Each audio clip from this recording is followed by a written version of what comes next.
Hi, everybody. As Mimi said, my name is Beth, and thanks for having me here today, and I hope you enjoy the presentation I have.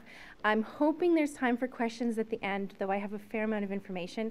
If you do have questions and we run out of time, I'm here around for lunch. Though I'm not sure how many of you want to talk to me during lunchtime.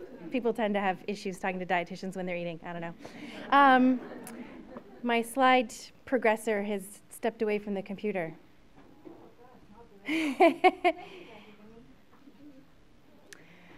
So I'm going to go through a few things today. First, I'm going to talk about general healthy stuff, healthy eating, healthy lifestyles.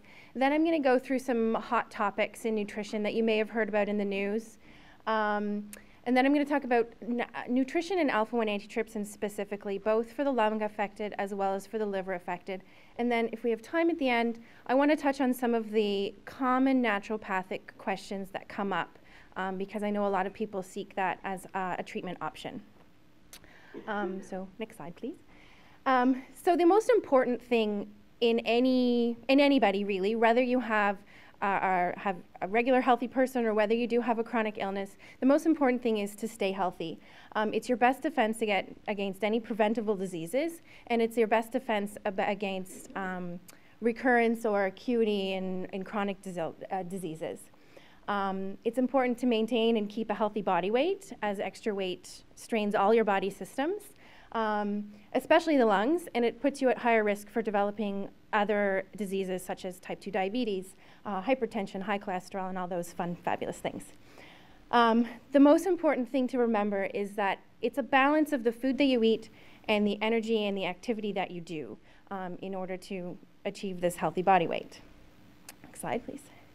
So the food that you eat. So everybody's heard of the food guide. It's been around for a really long time. I'm going to touch on it briefly just to point out a few things that have happened in the last few years in reference to the food guide. So basically what it does is it takes all of the scientific research in the world of nutrition and it translates it to something that people can actually use. There's been a lot of talk about some scientific heavy stuff here today.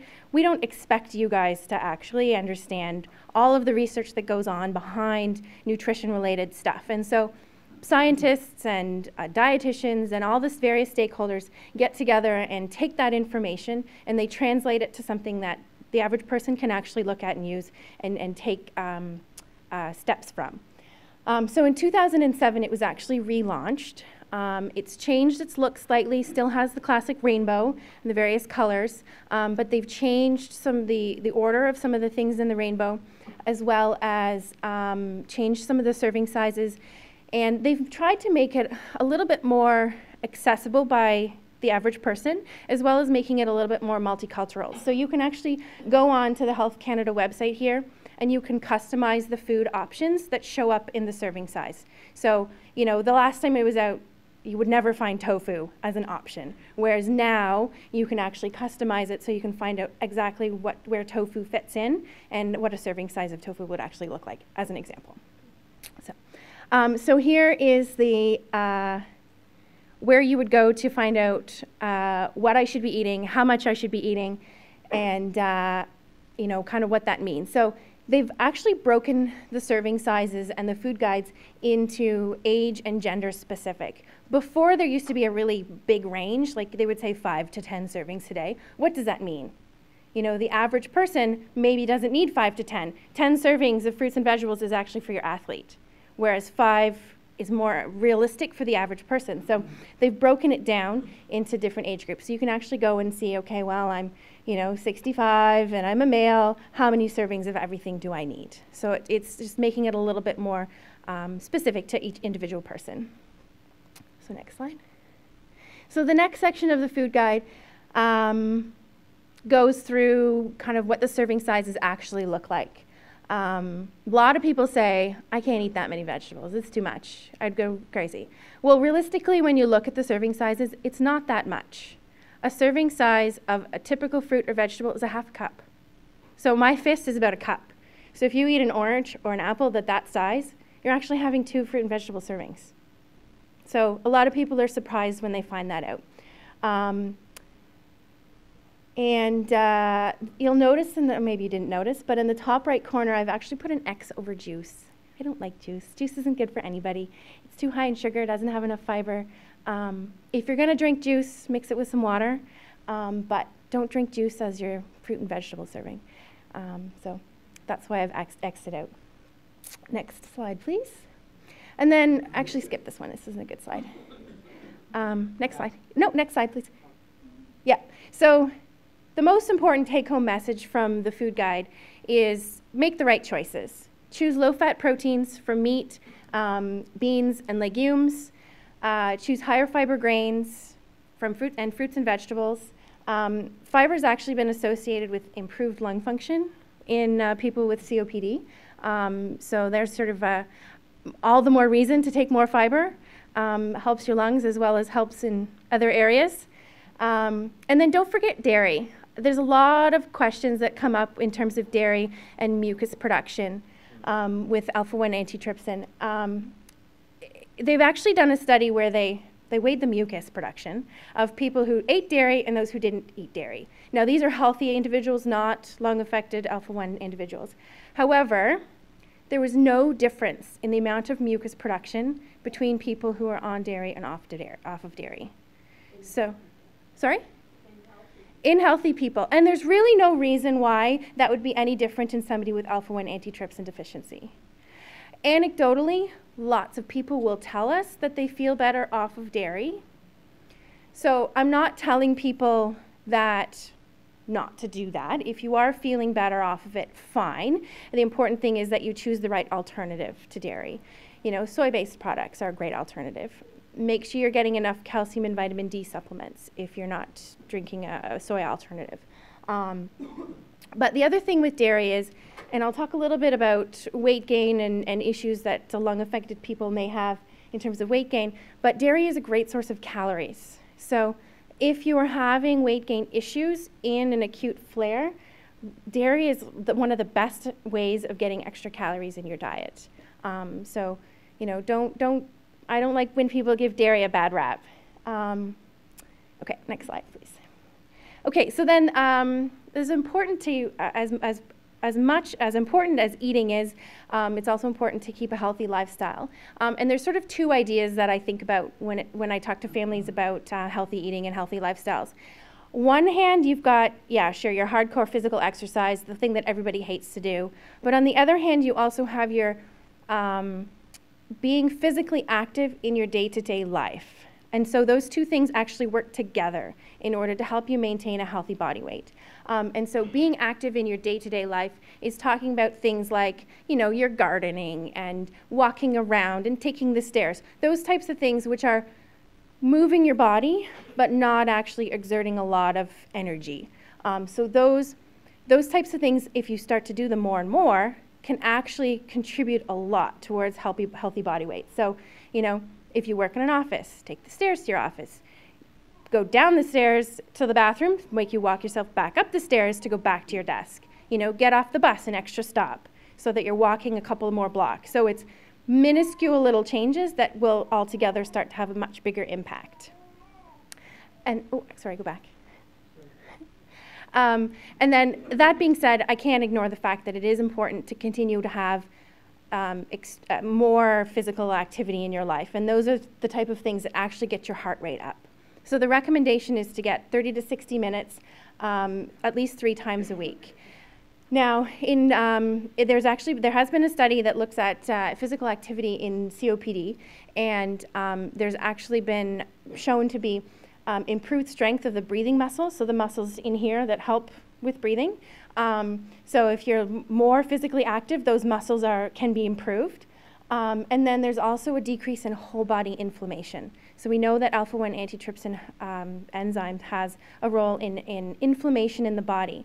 So if you are naturally going to have increased inflammation, physical activity can help to bring that down somewhat, which may help your overall system and your overall disease.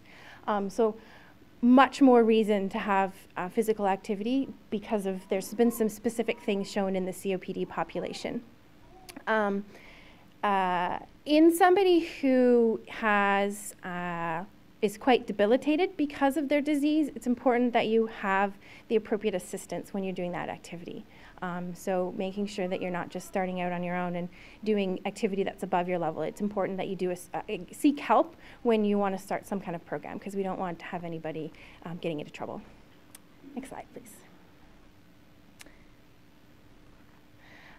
So we talk about healthy body weight, but what does that mean exactly?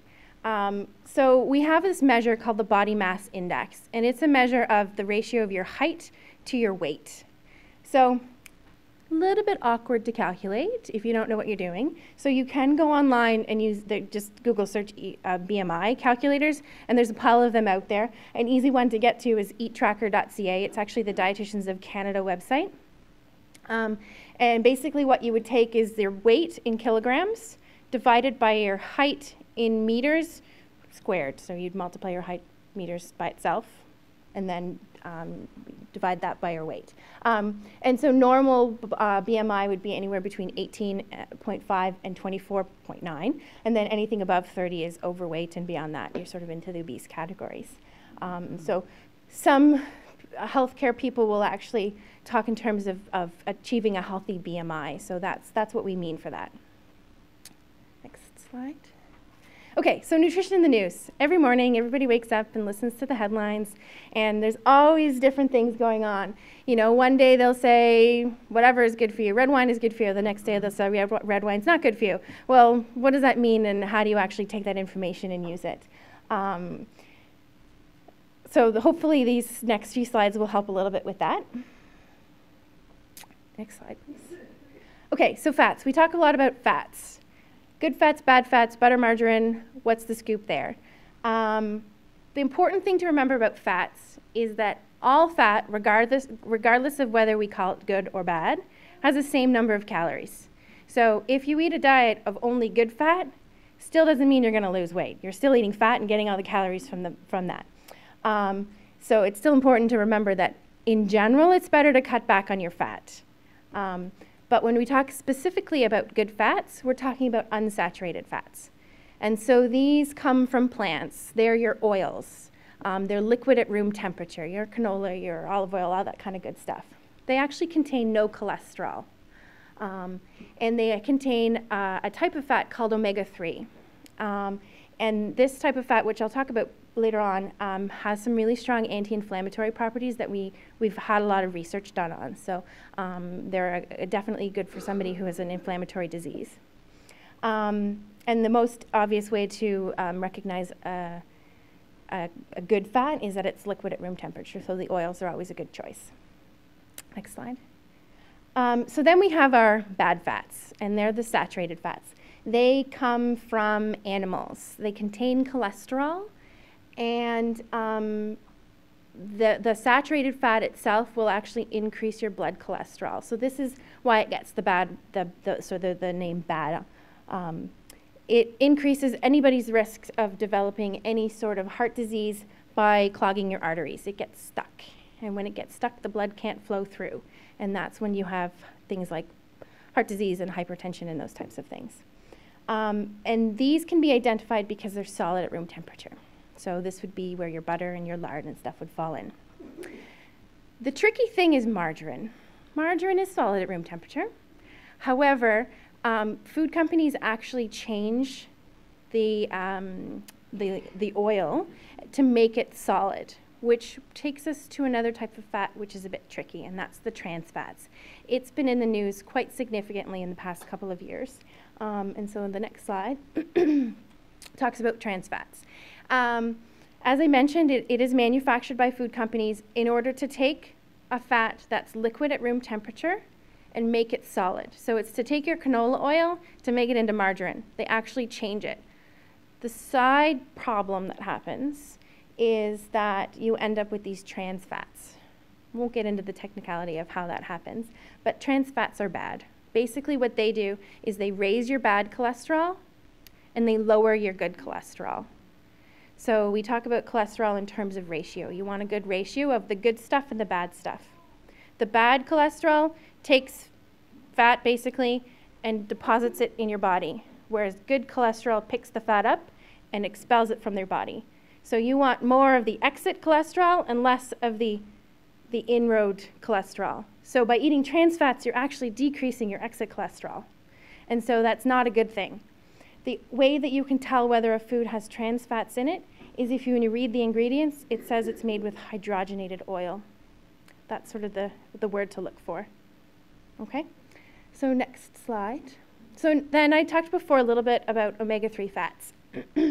So omega-3 fats are an essential fat, which means that your body does need them, but is unable to your body cannot make this fat. You do need to get it from your diet. It comes from, various things like fatty fish and unsaturated or oils, unsaturated fats or oils. And we know that they have an anti-inflammatory ability. Most research has been done specifically in heart disease.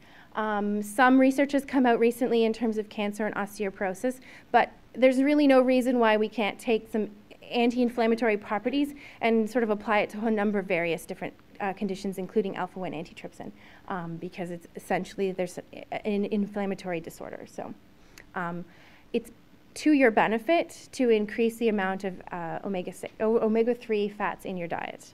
And the best way to do that is by having more a variety of foods in your diet that have it, as opposed to taking a supplement. Next slide, please. There's no specific, I touched on what the role of this is in alpha-1 antitrypsin, but there's not been any specific research on it. It's important that everybody continues to have a diet that's high in omega-3 fats. Next slide, please. Oily fish, salmon, tuna, all those types of things all have omega-3 fats. Flax seeds are really great, a source of it as well, or flaxseed oil. And canola oil. So if you cook with any of these things, you're probably getting a good source of omega-3 fats, but a lot of these things are already healthy to begin with, so it's probably better to eat more of them. Next slide. So vitamin D. We talked a little bit about diet of vitamin D earlier. Dr. Ling talked about a very specific study. I'm going to talk a little bit more about general healthy stuff about vitamin D. It seems to be in the news a lot.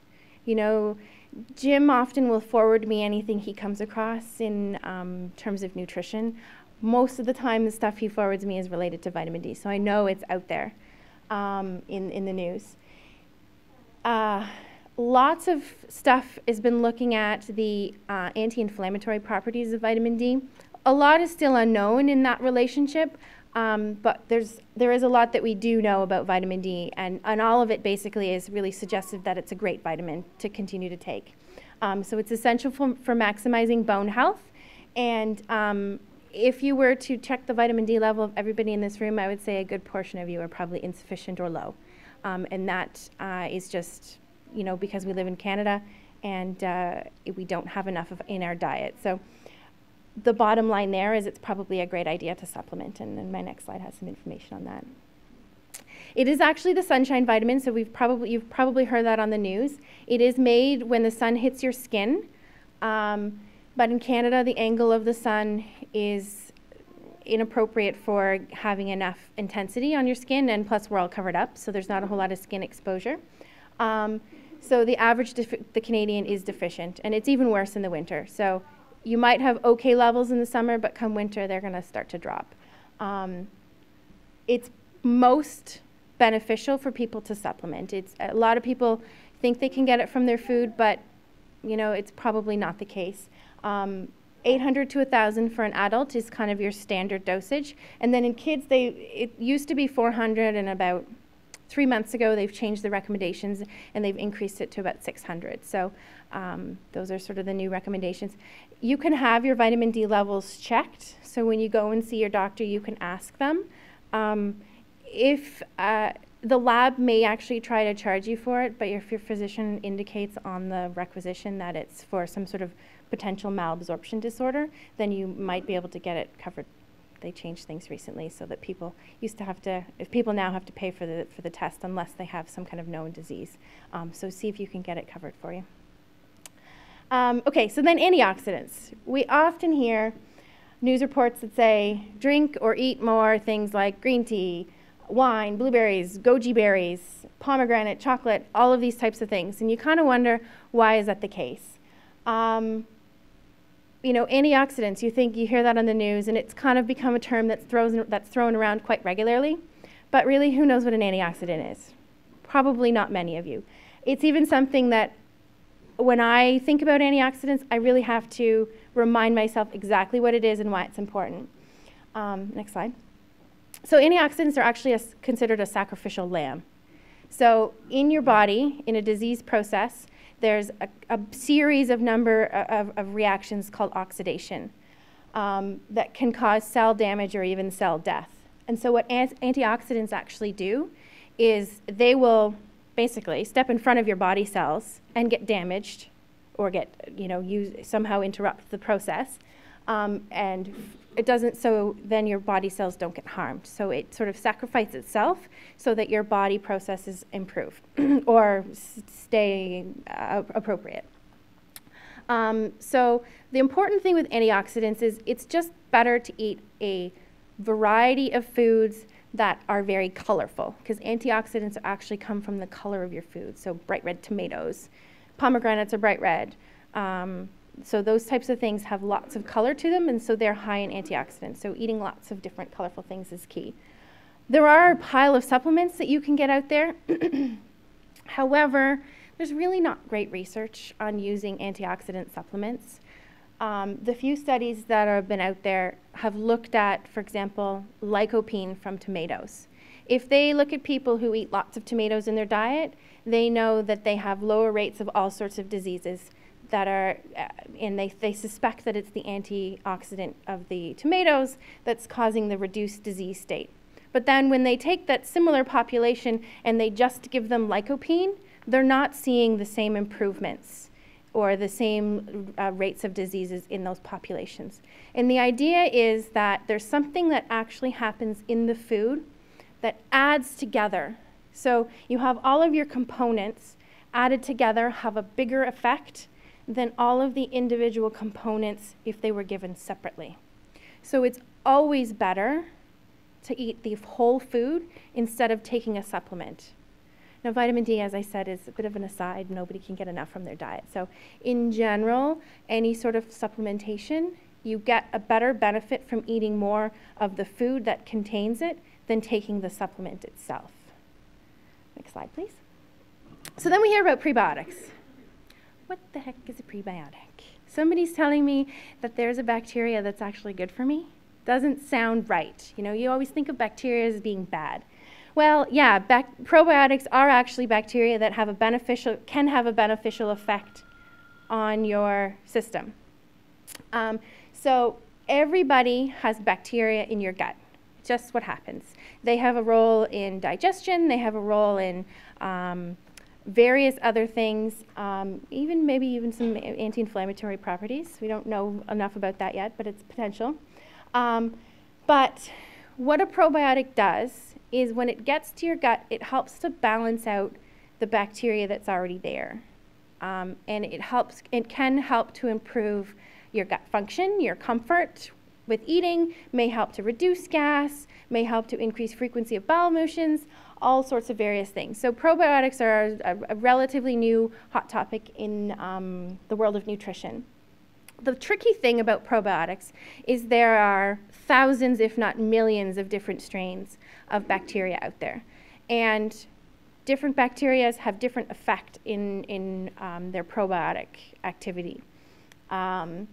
There are some specific probiotics that are better for certain diseases, whereas some actually have no effect. So it makes it really difficult when you're doing research to actually find the right bacteria to fit the right disease. But then it's also difficult for people like us who are trying to eat more probiotics or take a probiotic for a particular treatment. So go to the next slide. So there is actually no specific treatment on probiotics in alpha-1 antitrypsin deficiency.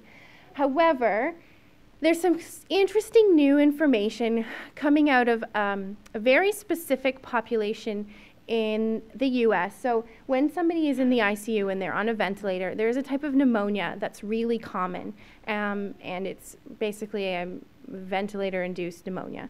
And so this study was looking at this very specific bacteria strain called L. rhamnus, And the patients who received this particular probiotic through yogurt had significant reduction in their rate of getting this ICU-acquired pneumonia. So my disclaimer for that study is that it was a very specific population in a very specific setting using a very specific probiotic, but it raises a really interesting idea that you would think probiotics are only helpful in the gut, may actually have some sort of role in the entire body and in other ways. So my take-home message here is basically that probiotics are good, and the best way to get them is through food. And the next slide talks a little bit about that. So they're actually adding a lot of probiotics to foods these days. Most commonly it's yogurt.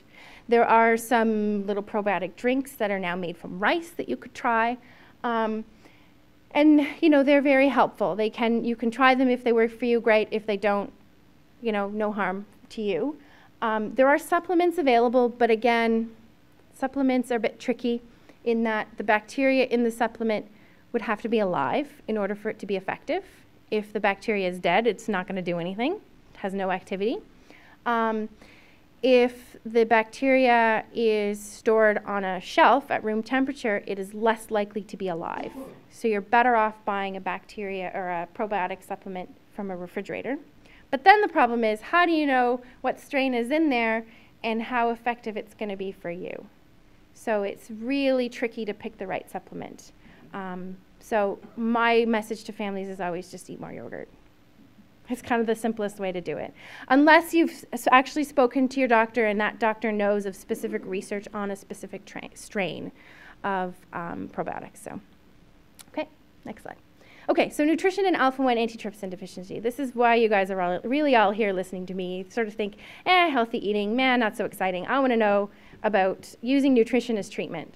Well, don't forget that healthy eating is your #1 defense. Healthy body weight is essential. Everybody was talking about smoking earlier. Well, sure, smoking is essential for your lung health, but healthy body weight is essential for your overall health. So that's sort of the #1 message here. But then there are always the questions, what happens during a flare? What can I do? What about if I'm liver affected? What does that mean? So hopefully the next few slides will help with that. Okay, so lung affected. So in a lung affected person, energy needs or calorie requirements can increase quite significantly. There's reports of anywhere from 10% increase to 30% increase. And there's a few reasons why that may happen. One reason is that breathing becomes exercise. So when you're breathing really hard and struggling to breathe, your body is actually contracting piles of muscles. And so you're actually burning more even if you were just sitting there or laying down. So your body requirements actually go up because of that. Another reason is when you have systemic or whole body inflammation, everything works harder in your body. And so your energy requirements increase as a result of that. So it's really common in somebody in an acute flare to actually see some significant or rapid weight loss. And so it's really important that you sort of know what to do to help minimize that weight loss as much as you can. Next slide, please. We do know that acute weight loss or acute malnutrition in COPD is associated with a decreased tidal volume and a decreased ability to clear secretions, and therefore you have an increased risk of picking up some sort of secondary infection. So again, we want to minimize weight loss as best that we can. How can we do that? Well, it does get tricky because when you're really not feeling well, you're probably not as motivated to eat. Often people will say, you know what, I had a few bites of this, but I'm not really very hungry. I feel full after a few bites. Well, there's a few things that we can strategize about in order to minimize this sort of feeling or to maximize the nutrition despite how you're feeling. So the #1 thing is to eat foods that are what we call energy dense, which basically means you get more bang for your buck. It's drinking a glass of milk or soy milk instead of drinking a glass of juice or water. You know, it's the same volume, but you're getting more nutrition and more calories basically from the same volume of stuff.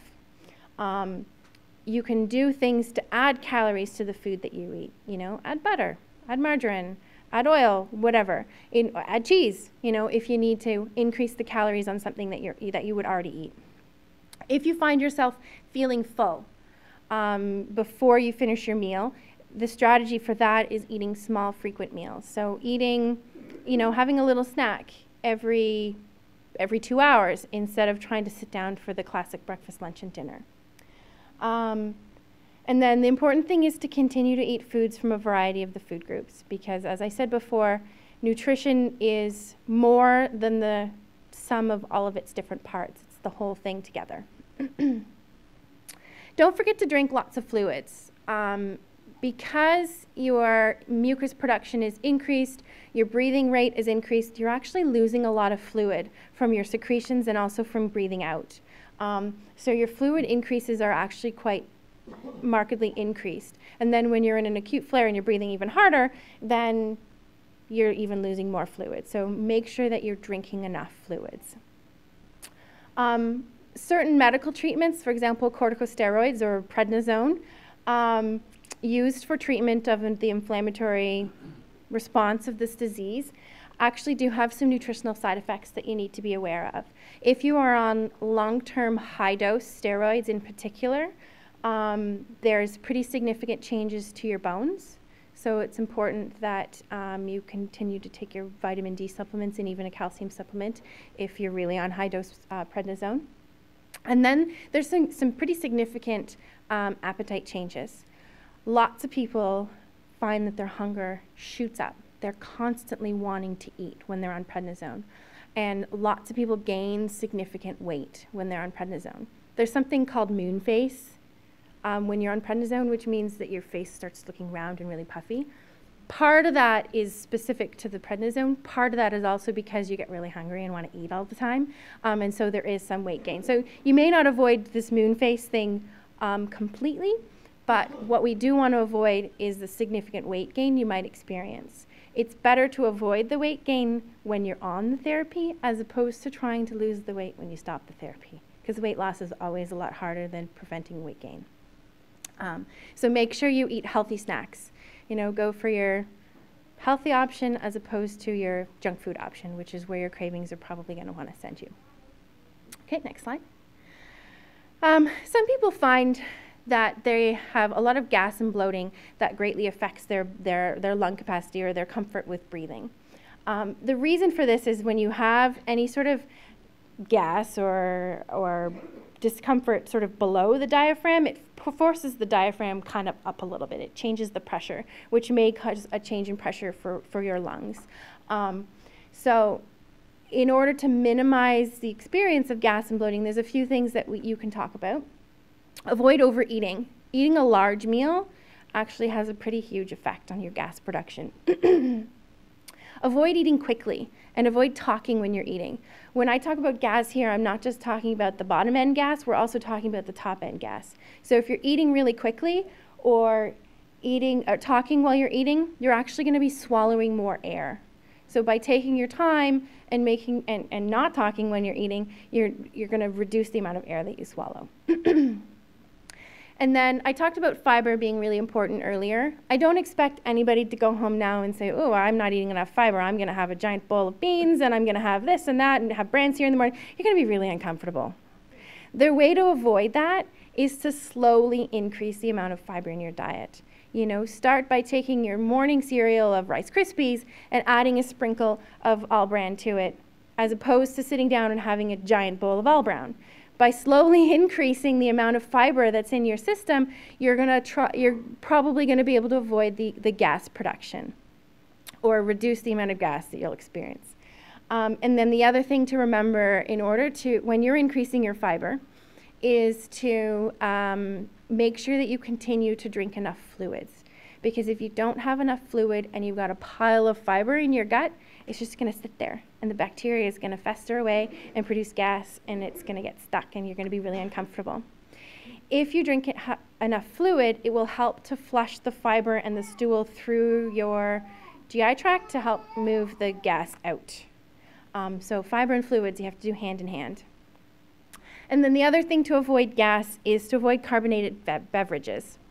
As we all know, carbonated beverages can come right back up. So, you know, if you find that really affects how you're breathing, just avoid them. You know, it's easy enough to do that. Okay, so then we talk about specific nutrients. There really isn't any specific nutrient that will directly benefit a lung-affected alpha. However, when you have decreased oxygen, ability to inhale oxygen because your breathing is altered or your absorption of your lungs is altered, we want to minimize other factors that may affect the amount of oxygen that's circulating in your system. So iron is essential for oxygen transport in your blood.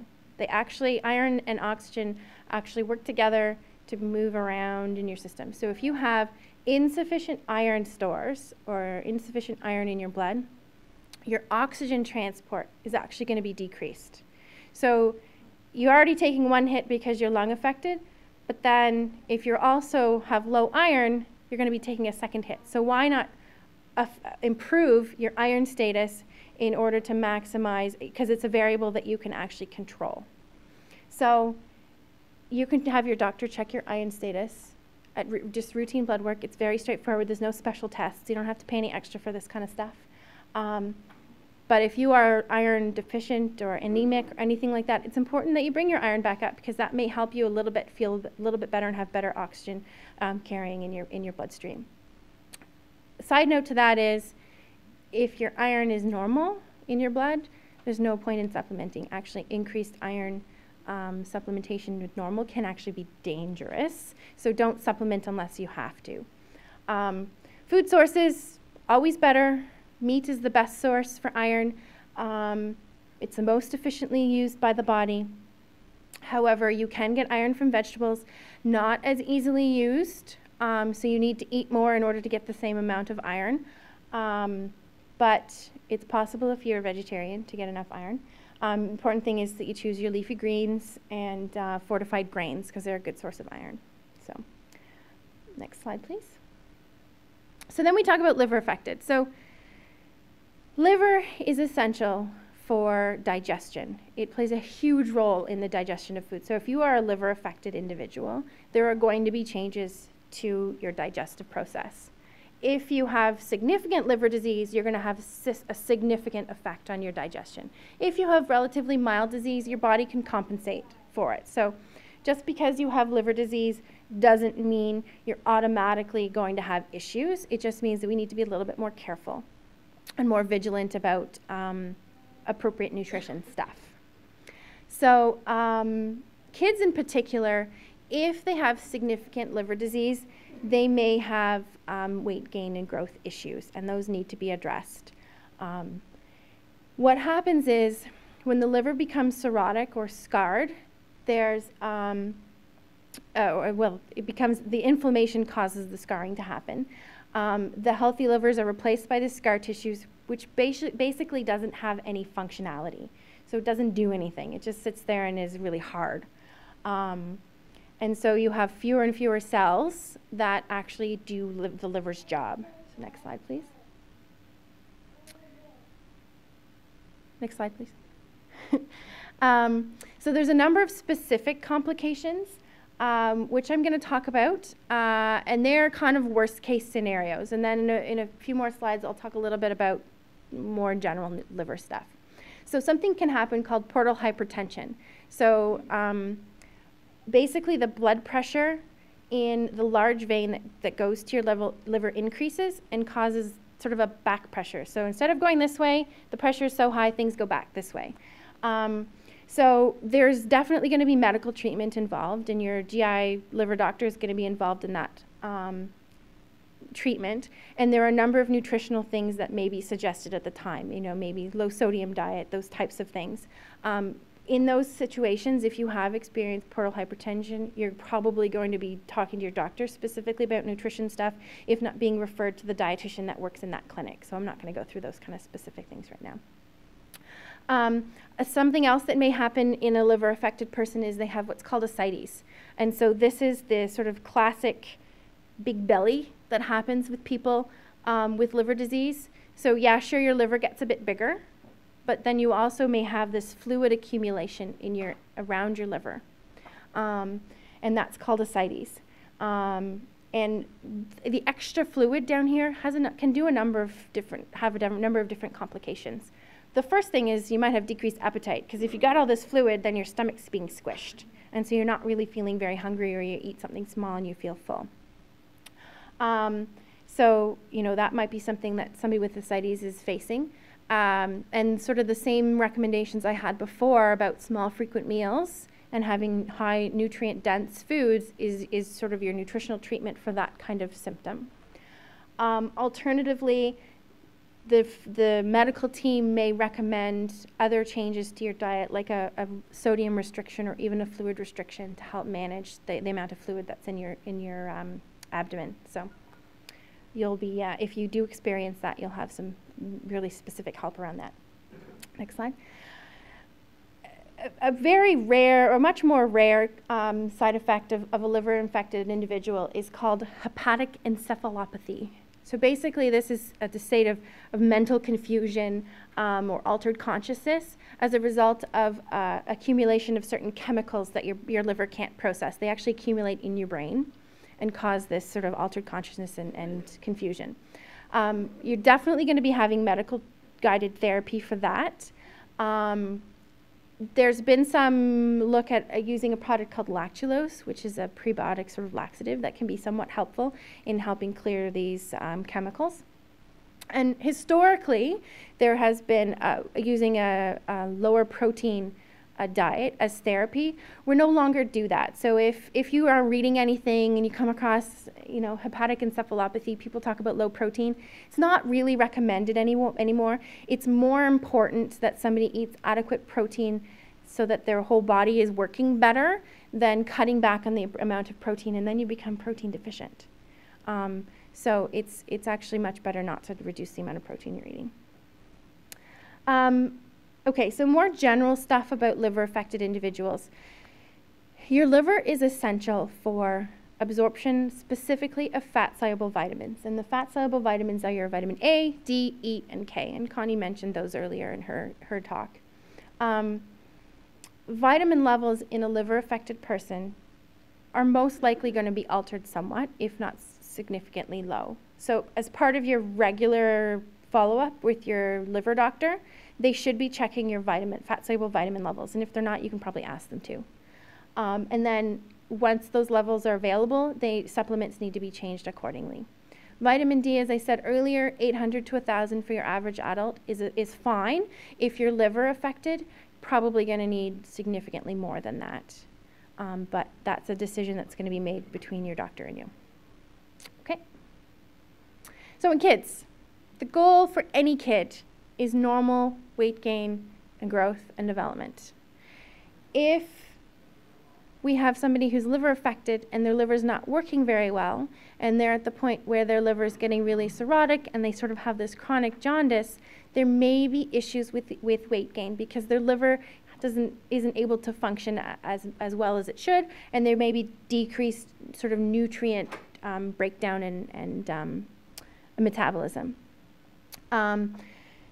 It's very important that these kids continue to take all of their vitamins, because if those kids don't have their vitamins, there may be further compromised growth. And there's a specific type of fat that sometimes we use in these kids if their weight gain is really poor. And it's a type of fat that's medium chain triglyceride, so it's called MCT for short. This type of fat actually bypasses the liver when it's absorbed. So your liver usually has this huge role, and everything moves through the liver and then gets diffused into the blood and the lymphatic system and all that good stuff. So when your liver's not working properly, that absorption is hindered. So we use this other type of fat because it bypasses the liver. So we can still continue to give kids enough fat that they can actually use. But that's not something the average person is probably going to need unless their weight gain is really affected. And it comes from actually coconuts. So it's kind of an interesting little side note. Next slide, please. Okay, so we do have time for alternative therapies. So lots of people say, I've heard from a friend that blank worked well for them. Why is that possible? Should I be taking that? The thing with alternative treatments and therapies is that they can be really tricky. The internet is full of anecdotal evidence of various things working for various people. But the scientific research is just not there. It's much slower to investigate these therapies. There are thousands of different therapies out there, but only a very small number of researchers and scientists actually investigating them. And so as a result of that, when you ask your healthcare provider about trying a naturopathic supplement, you're probably going to get the response of, we have no idea. That's true. That's totally the truth. We don't have any idea. There's a few things that we do know a little bit about, and I'm going to talk about that. But the bottom line is naturopathic treatments, just because they're natural, doesn't mean that they're harmless. There are lots of natural products out there that can be quite harmful. My example is bleach, which is chloride, is a natural substance. So you can't argue that bleach is not harmful. So just because it's natural doesn't mean that it's not harmless. So now that sounds kind of ominous, but that's kind of the worst case scenario. There are a lot of treatments out there that, or options out there that are just fine, completely harmless, try them, not try them, whatever. The really difficult thing is there are a number of therapies out there or options out there that can be quite damaging to the liver. So before you try anything, make sure you talk to your doctor first, because there is a list of things that we do know can be damaging to the liver. So we don't want that to happen prematurely. Next slide, please. So one of the things that we have looked at, or has been looked at a little bit, is using Coenzyme Q. The tricky thing with this study is that, or this product, is that it was looking at Coenzyme Q levels in people in acute COPD flare. So they're just looking at associations. So they found that coenzyme Q levels were lower during a flare, and when the person's flare was over, their coenzyme Q levels went back up. However, we don't know what happened first. And we don't know what would happen if we supplemented coenzyme Q in a flare, whether that would improve things, make things worse, we don't know. So at this time, there's really no recommendation to supplement coenzyme Q during a flare. It's just something we know happens in the body. And maybe in the next few years, there'll be more research on this. Don't really know, and I can't comment on what's going on, but it's an option. So milk thistle is also something that also gets talked about quite frequently. The thing with milk thistle, it's looking specifically at its role in the liver disease. The current research really is only looking at alcoholics and the liver disease that happens as a result of that, or hepatitis C. And then a recent study or Cochrane review where a bunch of people take all of the studies that have been done on it and brought it together, which is and sort of analyze the information as a group. That's basically what a Cochrane review is. Have looked at all of these studies and found that there's really no difference in symptoms. And in 2011, there was a study that came out that said there's maybe more of a relationship in the liver disease, the alcoholic liver disease population. So at this point, there's really no suggestion that it's at all helpful in alpha-1 antitrypsin. And then I think I think this is the last slide. I had a question recently about oil of oregano and the common cold. So this is something, if you search on the internet, is pretty prevalent and out there. Oil of oregano has really strong microbial properties, which means that it kills bacteria. And so there's thought that maybe if you take it, it's going to prevent some colds and prevent colds from worsening. It's actually used quite a bit in food preparation because it's so good at killing bacteria. But one study did look at, the only study I was able to find that looked at oil of oregano in humans was looking at E. coli and intestinal cells. So not actually in people, but just in a petri dish. And they were looking specifically at really high doses of this oil of oregano and found that when they put the E. coli in the intestinal cells with the oil of oregano, the bacteria was killed, but then there was also some damage done to the intestinal cell. So the important thing with this, the take-home message with this one is, 1 may be fine, 2 or 3 or 4 is not better. There is potential negative side effects to using treatment such as this. If you follow the directions and you don't guzzle the whole bottle, you're probably going to be fine. But this is also to the point that naturopathic does not necessarily mean that it's harmless. And I think that's it. Any questions?